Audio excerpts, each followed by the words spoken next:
Boa noite, meus irmãos, a paz do Senhor Jesus. Amém.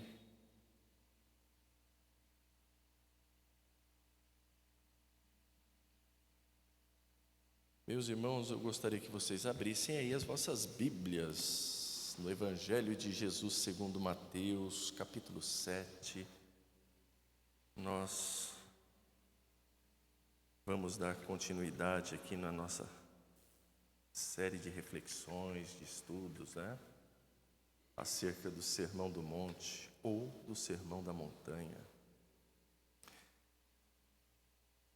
Mateus, capítulo 7, versículos do 15 ao 23. Todos acharam?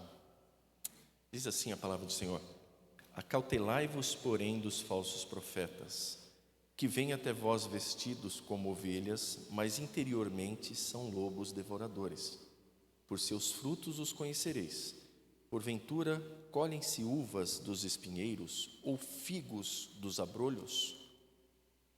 Assim toda árvore boa produz bons frutos, e toda árvore má produz frutos maus. Não pode a árvore boa dar maus frutos, nem a árvore má dar bons frutos. Toda árvore que não dá bom fruto, corta-se e lança-se no fogo. Portanto, pelos seus frutos os conhecereis. Nem todo o que me diz Senhor, Senhor, entrará no reino dos céus, mas aquele que faz a vontade de meu Pai que está nos céus. Muitos me dirão naquele dia: Senhor, Senhor, não profetizamos nós em teu nome? E em teu nome não expulsamos demônios? E em teu nome não fizemos muitas maravilhas? Então lhes direi abertamente: nunca vos conheci. Apartai-vos de mim, vós que praticais a iniquidade. Amém? É até aí. O 24 fica para a semana que vem. Meus irmãos, estamos aí caminhando para finalizar aqui o Sermão do Monte, não é? E Jesus agora vai tratar de dois assuntos que são de extrema importância para a comunidade cristã, para a igreja, né? O primeiro assunto que ele vai tratar aqui é a respeito dos falsos profetas, não é? Jesus, nessa parte final do Sermão do Monte, ele faz advertências sérias. Ele já havia antes ensinado sobre a justiça verdadeira. Jesus já havia falado sobre o amor ao próximo, sobre a oração e a confiança, em Deus. Agora em Mateus aqui, capítulo 7, versículos 15 ao 23, ele nos alerta contra um dos maiores perigos do rebanho de Deus, não é? Os falsos profetas. Eu falo um dos maiores perigos porque esses falsos profetas, às vezes falsos irmãos, falsos líderes, né? Podemos entender assim também. Essas pessoas, principalmente aqueles que têm influência direta na liderança da igreja, eles conseguem causar vários problemas, não é? Primeiro, o problema do falso profeta é que ele não tem comprometimento com o rebanho. Depois, o falso profeta, ele está preocupado realmente consigo mesmo. E aí vai trazer doutrinas estranhas, vai inserir isso. E na posição em que ocupa, vai influenciar a igreja. Então, são vários fatores que acarretam o perigo de um falso profeta, de um falso líder no meio da comunidade. Então, esses falsos profetas que se apresentam na maioria das vezes, e a gente vai perceber isso, porque eu também quero até ler alguns textos com os irmãos, a gente vai dar uma passeada aqui em alguns textos do Antigo Testamento também, né? Esses falsos profetas, eles se apresentam como piedosos, mas com uma aparência de piedade, mas como Jesus diz, na verdade eles são lobos devoradores na sua essência, né? Observe uma outra questão, e quando Jesus os chama de lobos devoradores, não é? Essa comparação da igreja, do povo de Deus com o rebanho, e Jesus trata esses falsos profetas como lobos devoradores, isso aponta para uma verdade muito simples e fácil de entender assim que lemos o texto, não é? Esses lobos devoradores, eles estão simplesmente com um único objetivo, não é? Se beneficiar do rebanho, né? Se alimentar deste rebanho. Eles não estão preocupados em alimentar o rebanho, mas em fazer deste rebanho, né, o seu alimento, né? O que eles puderem extrair do rebanho, eles o farão, né? E não tem escrúpulos nenhum, usarão de todos os artifícios para poder conseguir, né, se beneficiarem, né? Bom, a gente sabe que essa questão que Jesus coloca em pauta aqui, no capítulo 7, versículos 15 em diante, não era um problema específico lá da igreja que iria surgir, ou dos discípulos. Até então a igreja ainda não havia surgido, daqueles seguidores de Jesus, mas o alerta de Jesus era para que isso iria acontecer. Não aconteceu só no primeiro século, mas esses falsos profetas, eles já existiam e já exerceram o seu falso ministério também lá no período veterotestamentário. Da mesma forma que eles exerceram ministérios no passado, exerceram ministérios lá no primeiro século, quando Jesus está aqui pregando, esses falsos profetas continuam exercendo o ministério em todo o curso da história da igreja e também nos nossos dias. Amém, meus irmãos? Então, é bem apropriado, né, da parte de Jesus esse alerta, e não é só um alerta, mas também Jesus ele dá as características desse falso profeta. É fácil de distingui-los, não é? É fácil de distingui-los. Agora, no contexto judaico lá do primeiro século, os profetas eles eram tidos como porta-vozes de Deus, não é? Se Deus ia falar com alguém, ou ia falar com um povo, ou ia falar com um governante, com um rei, ele ia usar, né, a boca dos seus enviados, os profetas, né? Mas, como eu disse aos irmãos, já lá no período do Antigo Testamento, nós já tínhamos falsos profetas rondando o povo de Deus, não é? Vamos abrir as nossas Bíblias agora aqui, ó, vamos dar uma passeadinha, vamos até o profeta Isaías. Isaías, desculpa, irmãos, eu falei Isaías, né? Jeremias no capítulo 23. Jeremias, capítulo 23.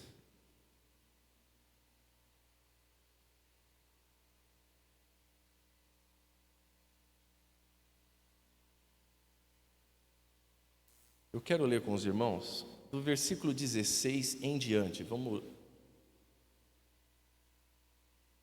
É só para a gente observar que esse tipo de gente está há muito tempo rondando o povo de Deus, não é? Versículos 16 em diante. Todos acharam aí? Jeremias 23.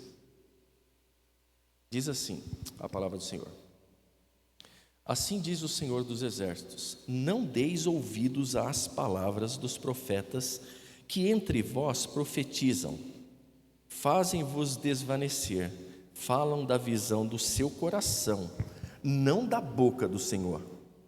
Dizem continuamente aos que me desprezam: o Senhor disse, paz tereis. E a qualquer que anda segundo a dureza do seu coração, dizem, não virá mal sobre vós.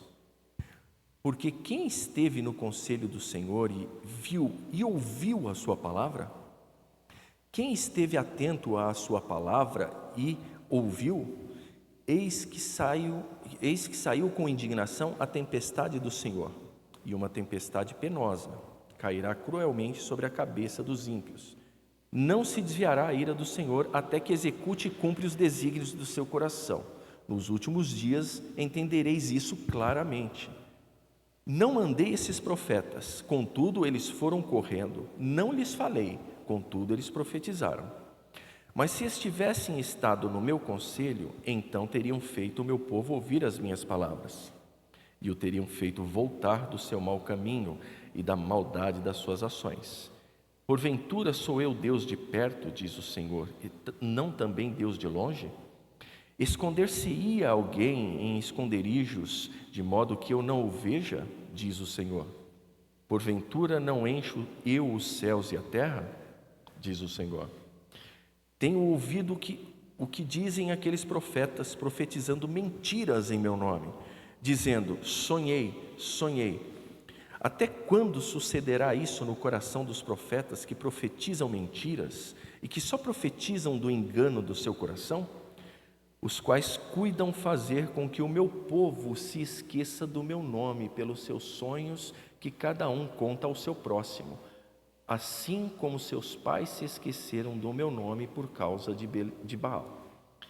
O profeta que tem um sonho, conte o sonho, e aquele que tem a minha palavra, fale a minha palavra com verdade. Quem tem a palha com o trigo, diz o Senhor. Porventura a minha palavra não é como fogo, diz o Senhor, e como um martelo que esmiuça a pedra? Portanto, eis que eu sou contra os profetas, diz o Senhor, que furtam as minhas palavras, cada um ao seu próximo. Eis que eu sou contra os profetas, diz o Senhor, que usam de sua própria linguagem e dizem: ele disse. Eis que eu sou contra os que profetizam sonhos mentirosos, diz o Senhor, e os contam e fazem errar o meu povo com suas mentiras e com as suas leviandades. Pois eu não os enviei, nem lhes dei ordem, e não trouxeram proveito algum a este povo, diz o Senhor. Porquanto, pois te perguntar este povo, ou qualquer profeta ou sacerdote, dizendo: qual é o peso do Senhor? Então ele dirás: este é o peso que vos deixarei, diz o Senhor. Meus irmãos, até aí, só para a gente entender aqui essa ideia, vocês observaram bem aí a indignação de Deus através do profeta Jeremias, não é? Que está justamente chamando a atenção, não é? Chamando a atenção dessa gama de profetas. O que nos parece, segundo o texto, não eram um ou dois profetas, não é? Esses profetas eram grupos de profetas que apareceram lá naquele período. Era um período muito, mas muito difícil. Nós bem sabemos, Jeremias ele profetiza justamente um pouquinho antes do cativeiro, não é? E depois ele ainda pega um pouco do pós-exílio. E aí era um momento conturbado da história do povo de Deus. E aí surgiu um monte de profeta lá dizendo que Deus falou com eles, que tiveram sonhos e tranquilizando o povo dentro de um contexto de dificuldade, que o povo devia estar atento, confortando o povo com palavras lisonjeiras, né? E tudo isso em nome de Deus. E Deus dizendo: eu não falei nada disso. Esses sonhos não partiram de mim, né? O que eles estão falando daquilo que está cheio o coração deles, é deles, né? Então, se nós observarmos dentro desse tempo, né, em que vivia o povo, em que foram furtados da verdade de Deus pela ação e o exercício de um ministério mentiroso, né? prejudicando o povo de Deus, prejudicando até o propósito de Deus, a gente observa que isso era uma prática até que não muito incomum naqueles tempos, não é?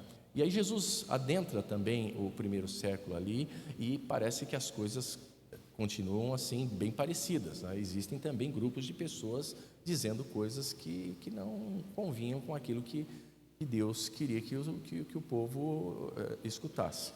Tem um outro texto que eu vou ler aqui rapidinho, só o versículo 1 e 2, ainda aqui no Antigo Testamento, de Ezequiel, que diz assim, Ezequiel capítulo 13, observem aí. Eu não sei se vão projetar, mas Ezequiel capítulo 13, versículos 1 e 2. E veio a mim a palavra do Senhor dizendo: Filho do homem, profetiza contra os profetas de Israel, que profetizam e dizem aos que só profetizam de seu coração. Ouvi a palavra do Senhor. Versículo 3: Assim diz o Senhor Deus: ai dos profetas loucos, que seguem o seu próprio espírito e nada viram. Olha que coisa, irmãos, a possibilidade do profeta seguir o seu próprio espírito, né? O espírito aqui, letra minúscula, tá? Não é o espírito do Senhor. E profetizar daquilo que ele sentiu, né? O texto de Jeremias fala de falar daquilo que, segundo o seu próprio coração. Há um texto de Jeremias também no capítulo 18 que é um perigo, e eu sempre comento isso. É muito perigoso quando a gente faz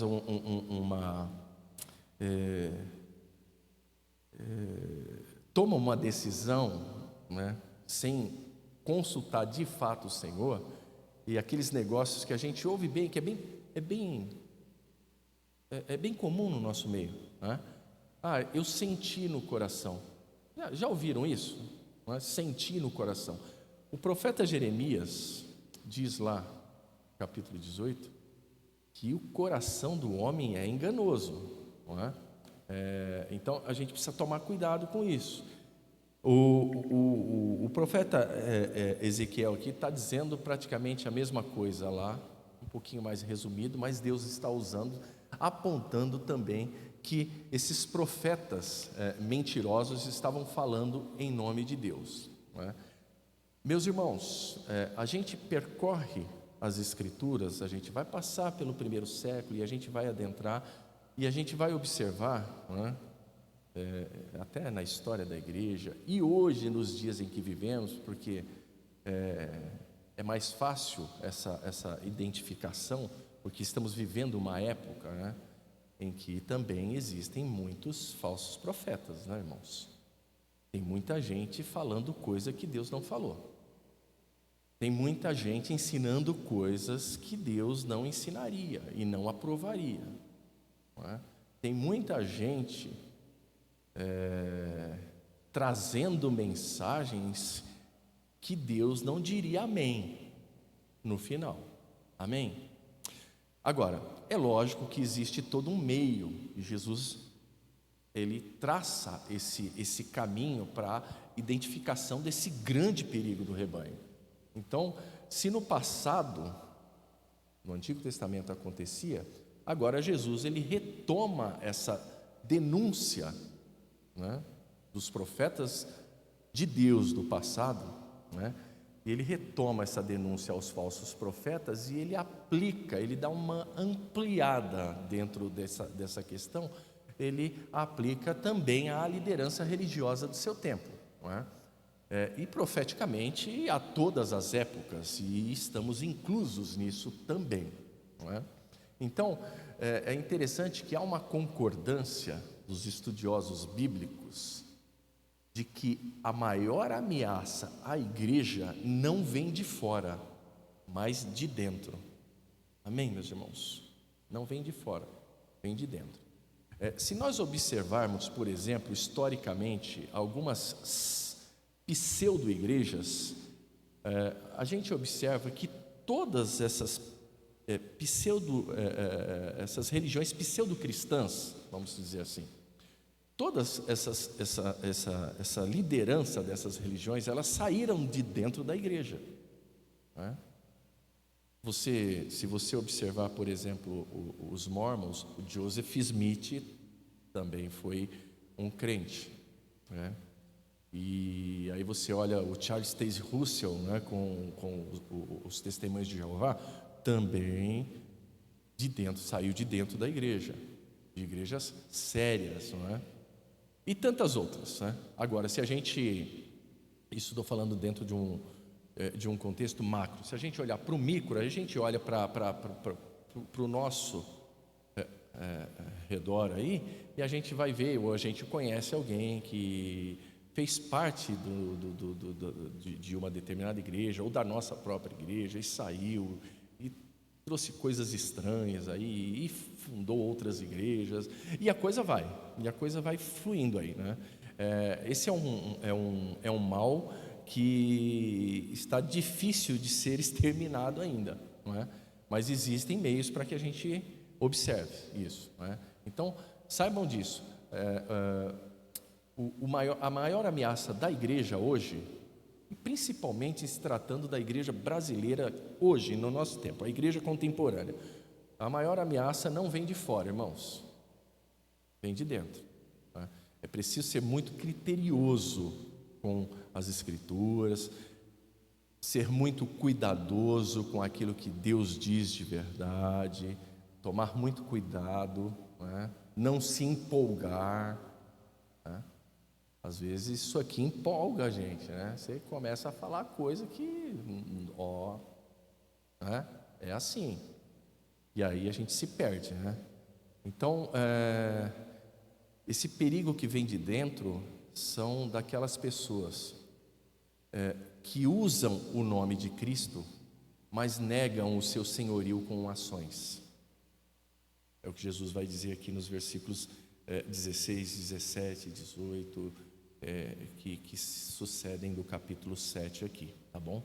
Vamos aqui, então, recapitulando, vamos voltar aqui para Mateus. O versículo 15, Jesus começa com uma advertência.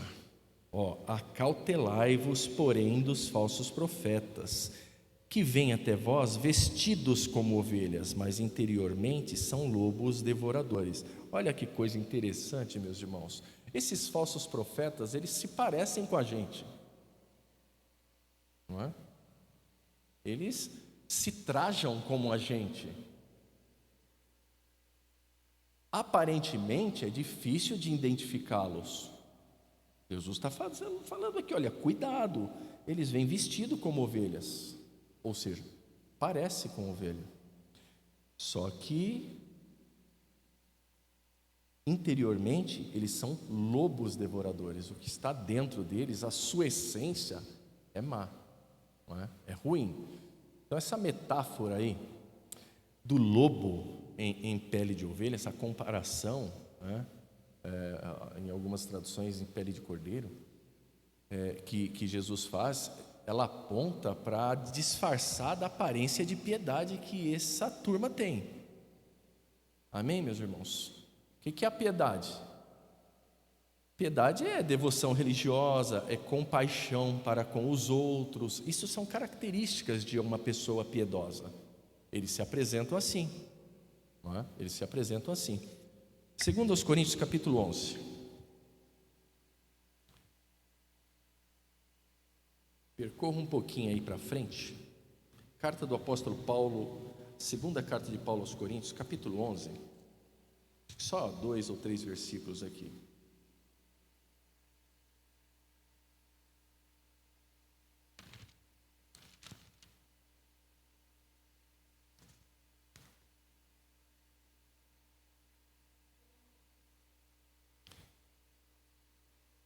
A partir do versículo 13, olha o que Paulo está dizendo.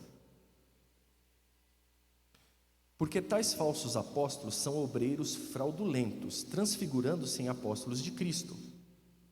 E não é maravilha, porque o próprio Satanás se transfigura em anjo de luz. Não é muito, pois, que os seus ministros se transfigurem em ministros da justiça, o fim dos quais será conforme as suas obras.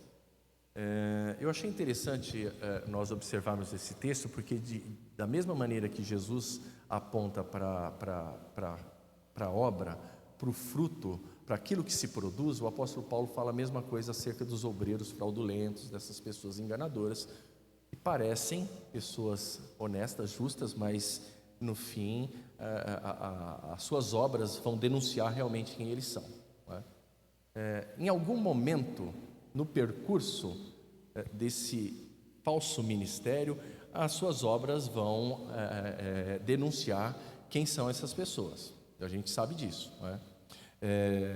Os lobos, irmãos, eles apresentam o perigo real.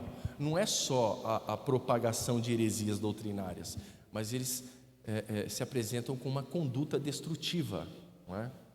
Destrutiva. A gente sabe que existem alguns excessos, né, de pessoas que terminam se decepcionando com alguma coisa dentro da igreja e sai, às vezes por bobagem, mas a gente sabe também, e eu tenho conhecimento, por exemplo, conhecimento de causa de pessoas que se afastaram da igreja por causa de falsos obreiros, de obreiros fraudulentos, não é?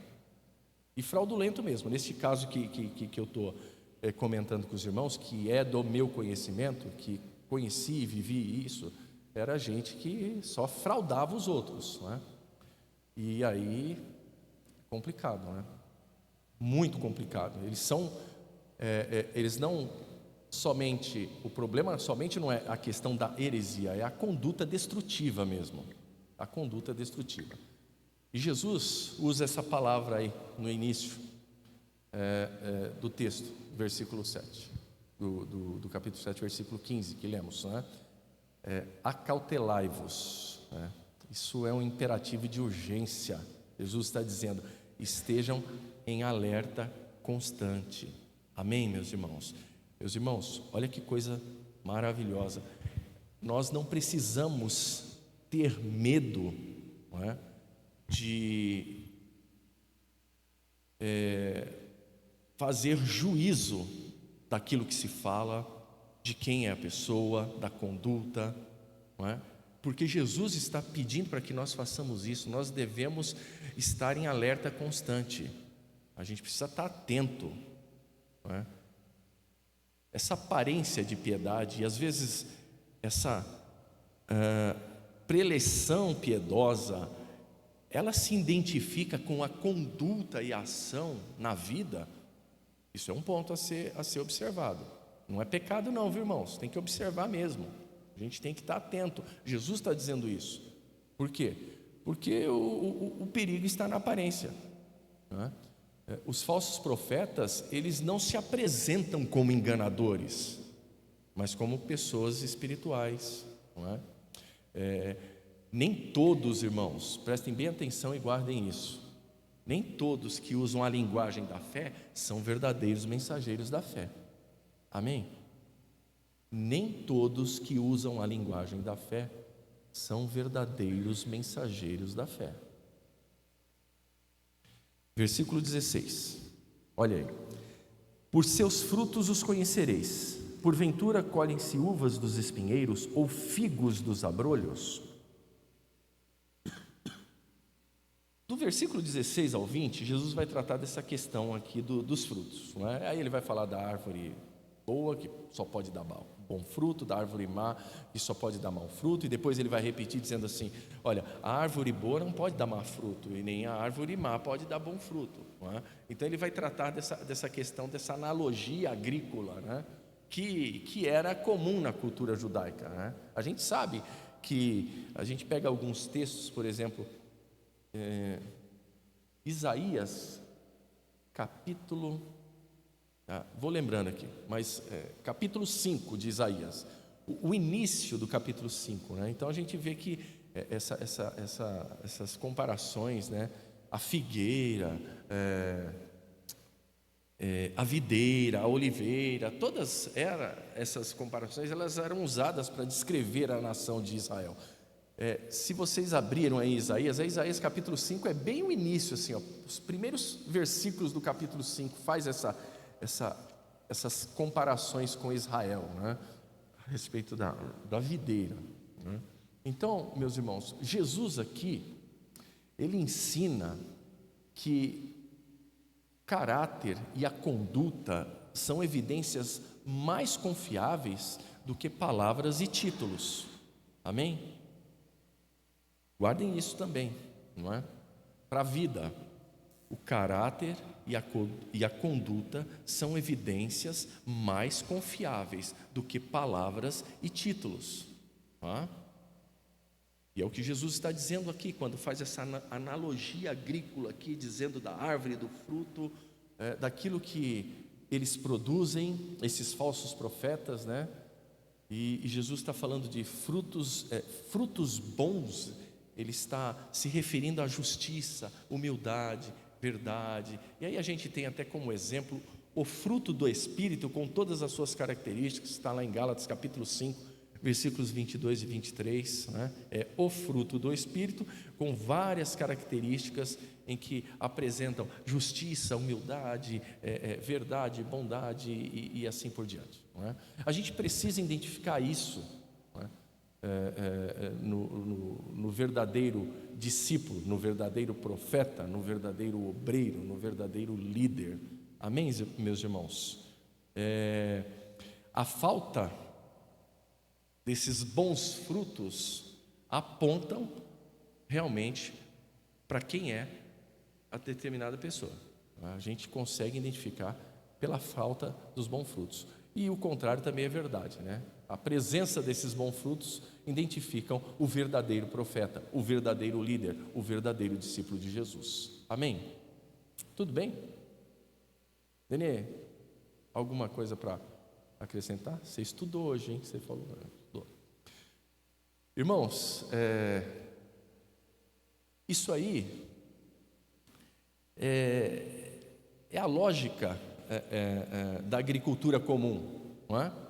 Uma árvore boa dá bom fruto, uma árvore má dá mau fruto. O bom fruto aqui é o símbolo de um caráter e de vida prática, não é? Porque de fato só através desse exercício da conduta, da prática, da ação é que a gente vai poder identificá-los, não é? E Jesus, ele repete no versículo 20, né? Ele faz uma repetição. Olha, ele já havia falado antes, lá no 16 e no 20, ele vai dizer de novo, ó, portanto, pelos seus frutos os conhecereis. Essa ênfase indica a seriedade do alerta. Jesus está dizendo de novo, olha, essa repetição enfática aqui no versículo 20, daquilo que ele já havia falado antes, é mais ou menos assim, olha, o verdadeiro profeta se conhece pelo que produz e não pelo que ele professa. Amém, meus irmãos? É pelo que produz. O reformador João Calvino, ele diz que a santidade de vida, ela é o selo da verdadeira doutrina, não é? Então, somente uma vida que expressa realmente aquilo que a verdadeira doutrina diz é que pode ser marcada como verdade, né? Eu já disse aos irmãos em uma outra ocasião, e eu quero repetir isso de novo, meus irmãos, você falar ao público, isso você aprende. Decorar textos bíblicos, qualquer pessoa com um mínimo de inteligência intelectual, isso vai fazer isso também, né? Decorar textos, irmãos, isso é tudo muito fácil. Essa parte é a parte mais fácil da vida cristã. O que Jesus está dizendo aqui é que o verdadeiro profeta, ele precisa viver isso. Viver isso. Amém, meus irmãos? Viver essas verdades, não é? Não só falar, professar, ensinar. Essa é a parte fácil do negócio. Mas o que Jesus está preocupado é que eu e você possamos transformar tudo isso em prática de vida. Porque senão, meus irmãos, não dá, né? Aí é perder tempo, né? É perder tempo. Versículos 21 ao 23 diz assim: nem todo que me diz Senhor, Senhor entrará no reino dos céus, mas aquele que faz a vontade de meu Pai que está nos céus. Muitos dirão naquele dia: Senhor, Senhor, não profetizamos nós em teu nome? Em teu nome não expulsamos demônios? E em teu nome não fizemos muitas maravilhas? E então lhes direi abertamente: nunca vos conheci, apartai-vos de mim, vós que praticais a iniquidade. Olha que coisa, meus irmãos. Jesus está dizendo aqui que há a possibilidade de pessoas exercerem um ministério, e se você olhar aqui, para nós crentes pentecostais, poxa, o cara está expulsando demônio, que sucesso, ele expulsa demônio, ele faz milagres, sinais e maravilhas, sim, profetiza em nome de... Olha que ministério de sucesso, irmãos,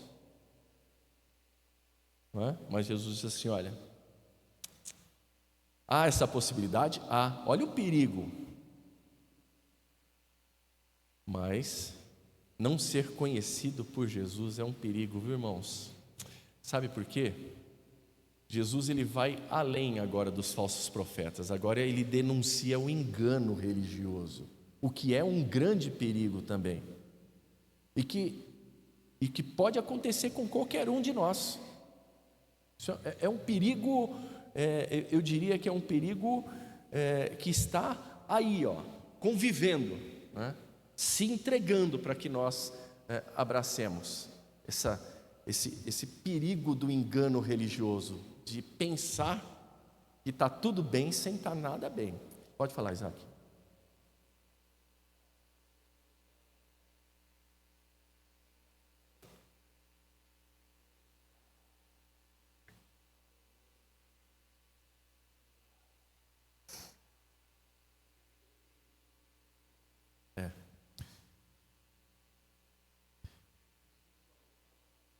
Então, acontece, né? Porque se ele profetiza em nome de Jesus, ele está usando o nome de Jesus. Se ele expulsa demônio pelo nome de Jesus, é pelo nome de Jesus que ele está fazendo, né? Isso é um indício de fato, e é bem interessante essa sua pergunta, é bem oportuna, porque nada que se faz no reino de Deus ou para o reino, nada vem de nós, é de Jesus. Agora, Jesus está dando uma possibilidade aqui, né? Ele não está dizendo que aconteceu, mas pode ser que aconteça, E daí? Acontece, né? Agora, a questão dos milagres, aí a gente tem uma série de respostas, né, para isso, porque nem todo milagre também vem de Deus, né? Nem todo milagre vem de Deus. Agora, o expulsar demônios é pelo nome de Jesus, porque por qualquer outro nome ele não expulsaria pelo maligno, porque uma casa dividida não prosperaria. Jesus já disse isso, né? Então há essa possibilidade, não é? Há essa possibilidade de fazer tudo que tem que ser feito, de você atender, né, tudo que a cartilha manda, e você interiormente não ser nada daquilo, tá?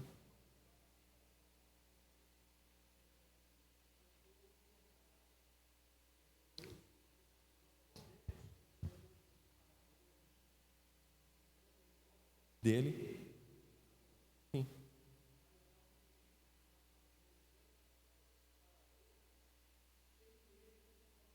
Uhum. É justamente isso, é justamente isso. Ó, isso, essa expressão, né, a princípio aqui que Jesus diz assim, ó, Senhor, Senhor, né, que alguém pode chegar a Jesus e o tratar, né, desta forma, não é? Essa expressão é uma expressão de aparente devoção, é uma expressão de aparente devoção, mas sem submissão à vontade de Deus. É isso que Jesus está dizendo. Sabe por quê, irmãos? isso é apenas uma confissão verbal, né? E uma confissão verbal não é suficiente, tá? Obras poderosas, né? Vamos se dizer assim, do tipo profetizar, expulsar demônios, milagres, isso não garante a aprovação divina, não é? O essencial, segundo o que Jesus diz aqui, é fazer a vontade do Pai. É fazer a vontade do Pai.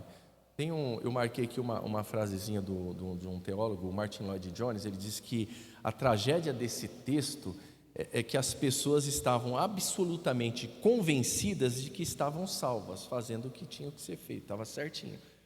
Elas não eram hipócritas conscientes, ele diz, né? Elas eram sinceros enganados, né? Então há essa possibilidade, porque Jesus, ele termina com a sentença, e é essa sentença, isso que o pastor Nenê disse, é isso que é a chave de toda essa, de desvendar esse negócio aqui, esse nunca vos conheci, né? É palavra dura, irmãos. Se nós atentarmos ao texto, você escutar isso de Jesus, não é? Nunca vos conheci.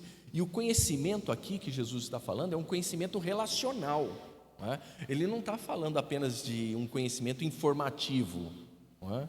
Não se trata de saber sobre Jesus, mas de ser conhecido por Ele, não é? Esse é o grande problema. Lá em João capítulo 10, versículo 14, Jesus diz assim: olha, eu sou o bom pastor, e eu conheço as minhas ovelhas, e das minhas eu sou conhecido, não é? Então o versículo 23 aqui, quando ele diz assim: então lhes direi abertamente, não vos conheci, apartai-vos de mim, vós que praticais a iniquidade. Essa expressão aqui, conhecer, implica num relacionamento íntimo, não é? Não é um simples conhecimento intelectual, não é? É de relacionamento, é se relacionar, né? Se apartai-vos de mim, eu estava observando, o Salmo 6, verso 8 do Salmo 6, diz assim: apartai-vos de mim, vós todos que praticais a iniquidade. Esse apartai-vos de mim de Jesus aqui, ele ecoa o Salmo 6:8, é a sentença final da rejeição divina, não é? É você fazer tudo o que você acha que está fazendo e está agradando, sendo correto, mas interiormente não é, você não tem um relacionamento com Cristo. Quais são as motivações que nós fazemos? O que me move, por exemplo, fazer o que eu faço? Não é? E te move fazer o que você faz? Tem gente que executa excelentemente qualquer tipo de uma preleção, uma palestra sobre um determinado assunto, mas vou me tomar por exemplo. Quando eu faço o que faço, eu faço para Deus ou eu faço para me promover? O que está dentro do meu interior? Qual é a minha motivação de fazer o que faço? Qual a tua motivação de fazer o que você faz para Deus? Tem tudo isso, viu, meus irmãos? O mais trágico erro é pensar que se pode fazer a obra de Deus sem estar em comunhão com Deus.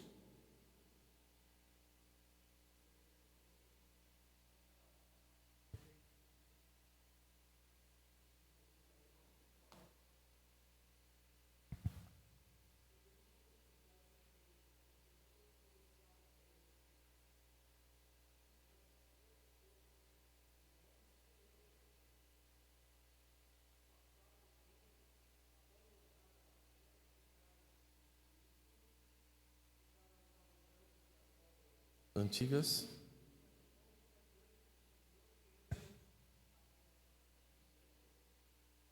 Sim.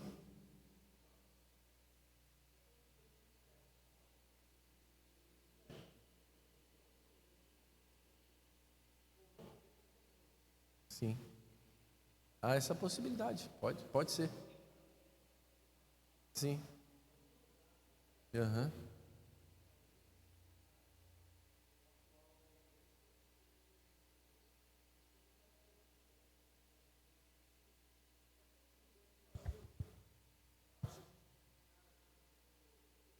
filho de Abraão. Uhum.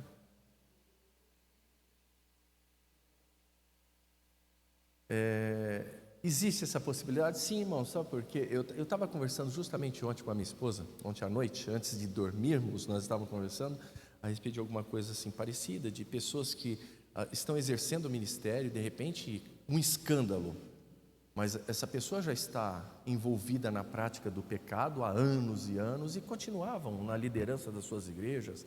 Inclusive, ela citou um fato de um pastor que isso caiu na mídia, foi muito difundido nos últimos meses, semanas, não sei bem dizer, de um pastor que apareceu em determinado lugar lá, vestindo roupas íntimas femininas, não é?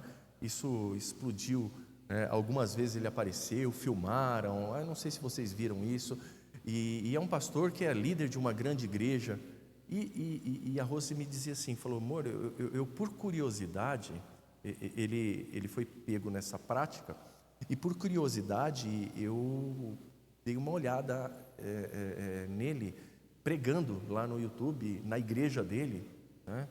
Todo moralista, não é? E a Rose disse assim para mim, amor, ele tinha uma boa palavra. Olha, irmãos, que coisa, hein? E vivendo uma prática de pecado extremamente imoral, né? E tantos outros, né, que às vezes, né, passam despercebido, né, e continuam fazendo o que fazem e sem comunhão com Deus. Então talvez esse é a grande tragédia, né, do falso profeta, a grande tragédia ministerial é você achar que você pode fazer a obra de Deus sem comunhão com Deus, não é? Isso vai ser exposto um dia, né? Jesus está dizendo aqui, ó, não te conheço, eu não te conheço, não é? Eu não te conheço. Jesus, ele expõe aqui que é possível, não é? Você ter um ministério ativo e ainda assim ser desconhecido por Ele. E ainda assim ser desconhecido por Ele, não é? Esse texto aqui, irmãos, ele nos traz algumas lições que nós podemos aprender. Primeiro, a gente precisa observar que devemos examinar os frutos, tá? Examine os frutos. Jesus está dizendo isso. Irmãos, vida cristã autêntica se prova no caráter, não só apenas em palavras. Examine os frutos. Amém?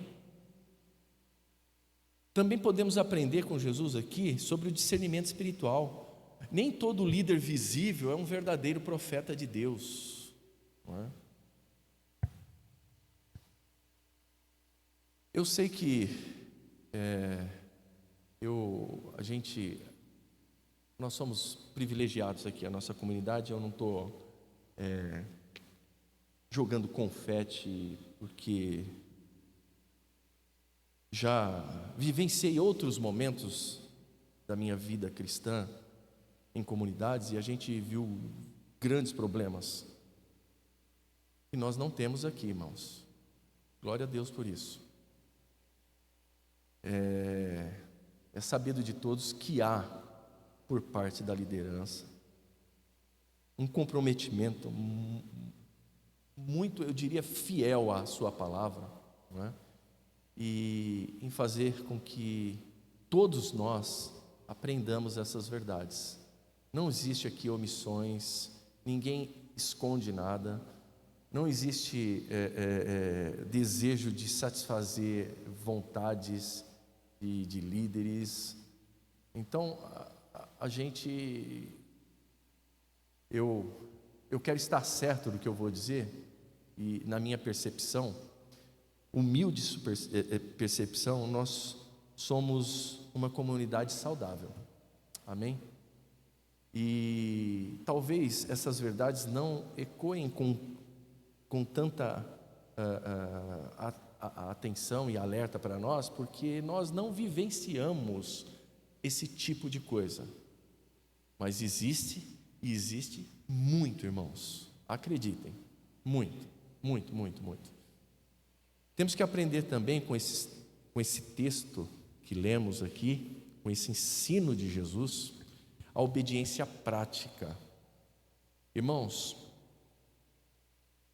o verdadeiro discípulo, ele faz a vontade do Pai, e não apenas ele faz declarações de fé. Ele vive uma vida que se preocupa com o que o Senhor está pensando daquilo que estamos fazendo. A gente tem que viver assim, irmãos, sempre preocupados. Sabe aquele sentimento, e eu tenho esse tipo de sentimento, que você está sempre em débito com o Senhor? Glória a Deus que nós não percamos esse sentimento nunca, amém? Porque isso nos impulsiona a tentar fazer o melhor, a acertar, a se esforçar para acertar, a se examinar cada vez mais, não é? Obediência prática, né?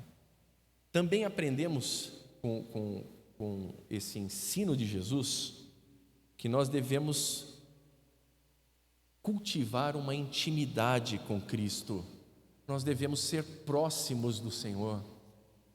O maior bem do crente, irmãos, é ser conhecido por Jesus. Olha que coisa, quando ele diz aqui no versículo 23, na parte B, nunca vos conheci, apartai-vos de mim. O que é isso, irmãos? O maior bem do crente é ser conhecido pelo seu Senhor, amém?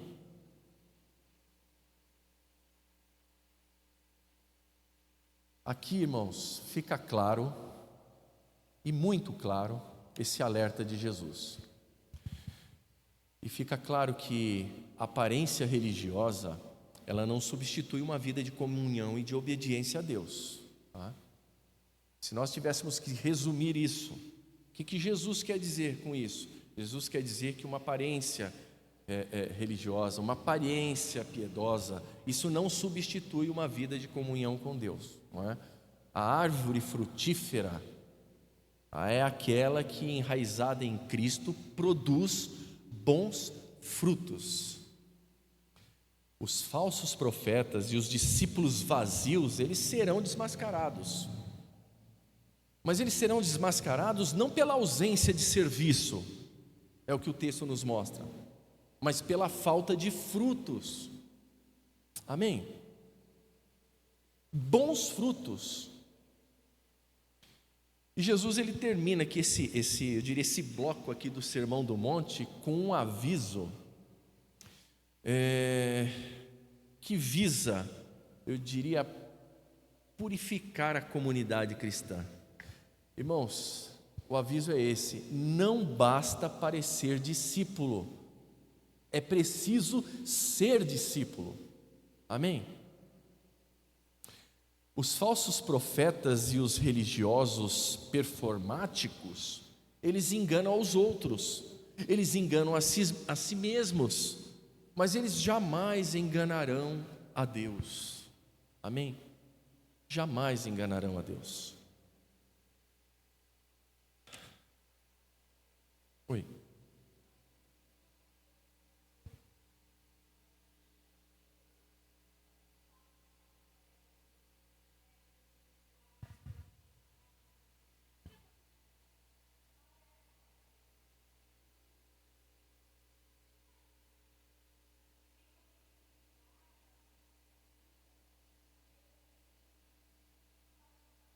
O falso profeta, existia juízo de morte, né? Sim, e tem uma outra coisa, né? Era fácil identificá-los, né? Lá em Deuteronômio, capítulo 20, acho que 28, não me recordo o versículo, Deuteronômio 28, o Senhor disse assim: como é que vocês vão identificar o falso profeta? Ele falou assim: o falso profeta fala daquilo que eu não falei. Quando a profecia não se cumprir, é porque eu não falei, Deus está dizendo, não é? Então, é lógico que existia duro juízo para esse pessoal.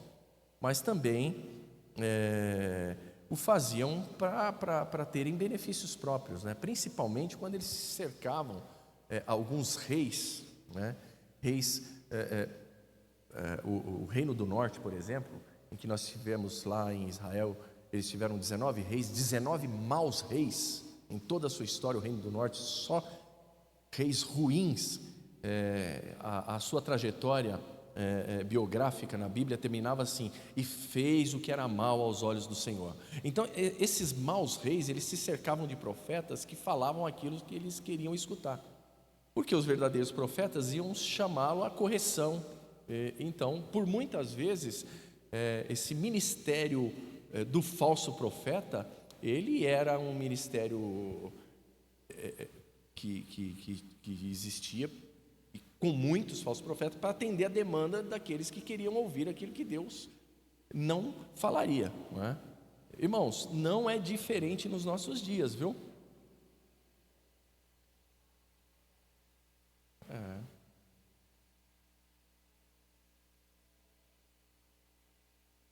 Sim.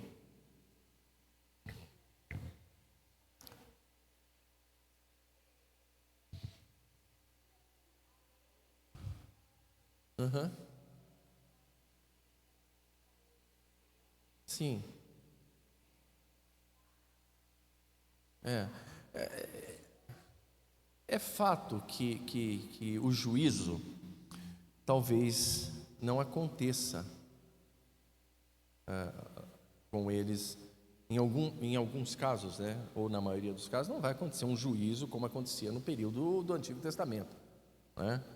Fulminar, morrer, família, então não vai acontecer isso mais, né? Mas eles vão prestar contas com Deus, eles vão prestar contas com Deus. O ministério desses falsos profetas, em se tratando dos nossos dias, ele só eu diria assim, a palavra não é próspero, porque a gente não pode chamar de próspero um ministério de um falso profeta, mas aparentemente eles se dão bem, porque infelizmente,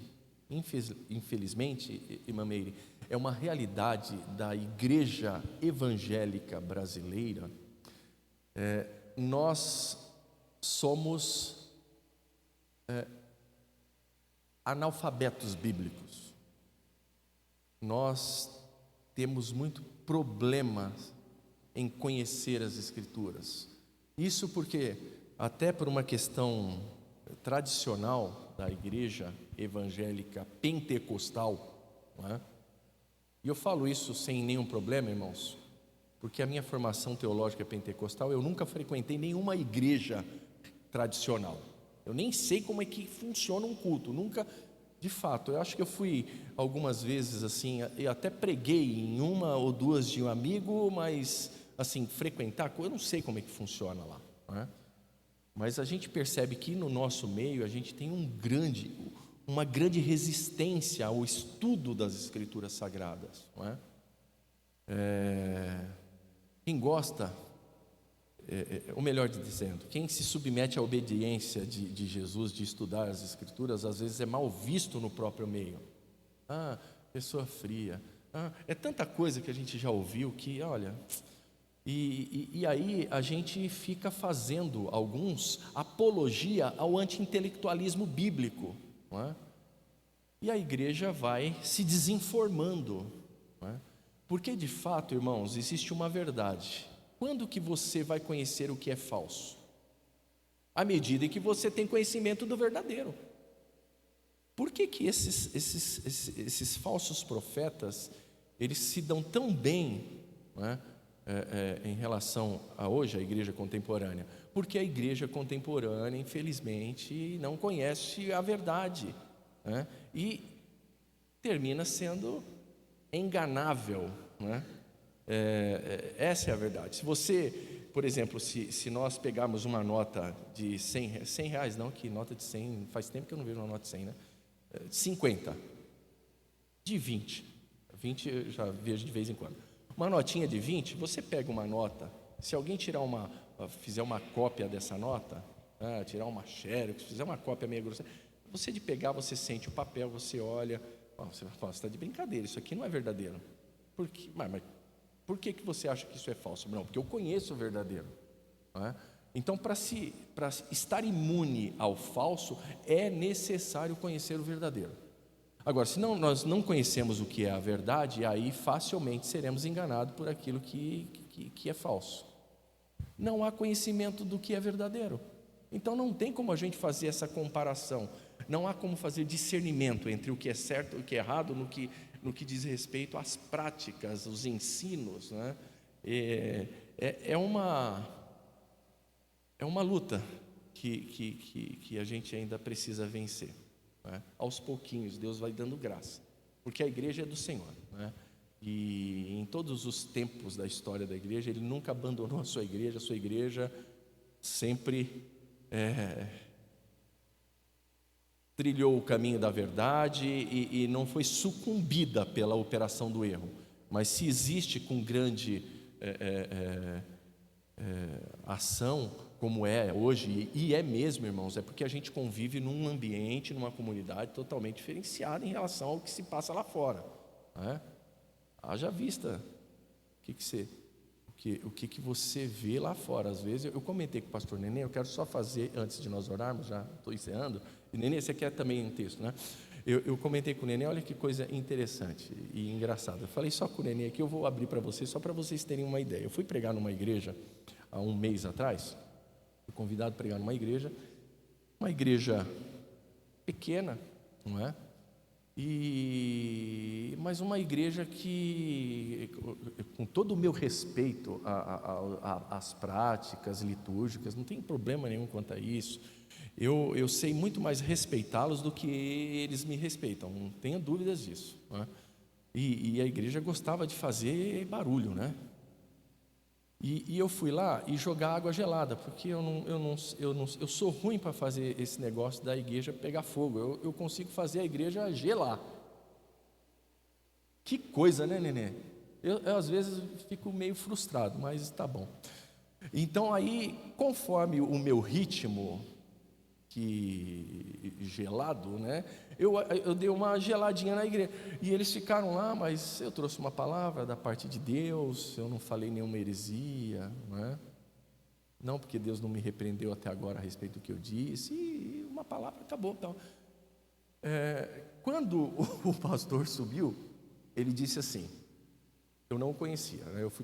Foi uma aluna do seminário que me convidou para pregar lá. E ele disse assim, irmãos, que boa palavra, né? Que boa palavra. E como é as coisas, né? Às vezes, mesmo sem a manifestação do Espírito, Deus fala com as pessoas. Quer dizer, Espírito Santo na minha vida, nada, né? Bom, eu sentei e fiquei meio desnorteado com aquela fala no final. Às vezes, sem a manifestação do Espírito mesmo, Deus termina falando. Quer dizer, o cara não tem Espírito Santo, carnalzão, mas Deus fala também, olha como Deus é maravilhoso. Falei que não levei em consideração o insulto. Eu disse ao Nenê, eu falei, pô, ignorância total do irmão, tadinho, né? Ignorância, eu sei disso. Não quis me insultar, mas para você ver a mentalidade, a cabeça, né? Não é? Mas da próxima vez, se houver uma próxima vez, eu vou fazer essa igreja tocar fogo nela. Prometo. Vou ensaiar uns meses, talvez anos, né? Mas vou conseguir. Tá certo, meus irmãos? Brincadeiras à parte. Vamos encerrar. O Nenê, desculpa, Nenê. Tem uma...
Rejeite. Pastor, é interessante o texto que o pastor leu, a dureza de palavras de João em relação ao falso profeta. Duro. Nem receba, nem saúde esses caras, nem cumprimente. Tá, com certeza, ele estava lá. Já pensou, irmãos, a seriedade com que se é tratado esses desvios doutrinários, desvio de conduta por parte daqueles que estão à frente ou na liderança, e entre os discípulos também, entre eles, né, entre qualquer um de nós, independente de liderança ou não, a cautela que se deve ter com aquilo que se ensina, com o que se fala, né?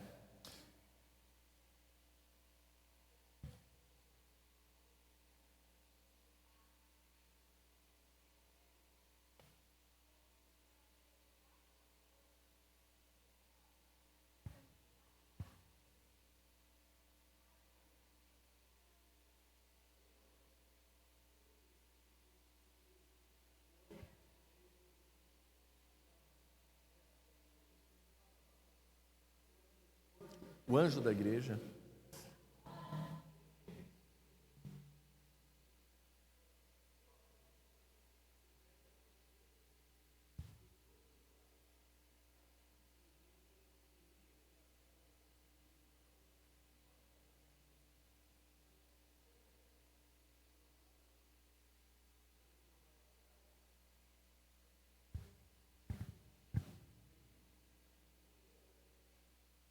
Sim,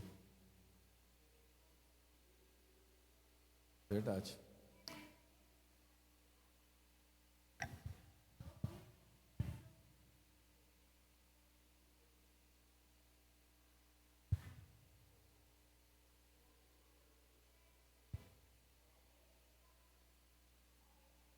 Uhum.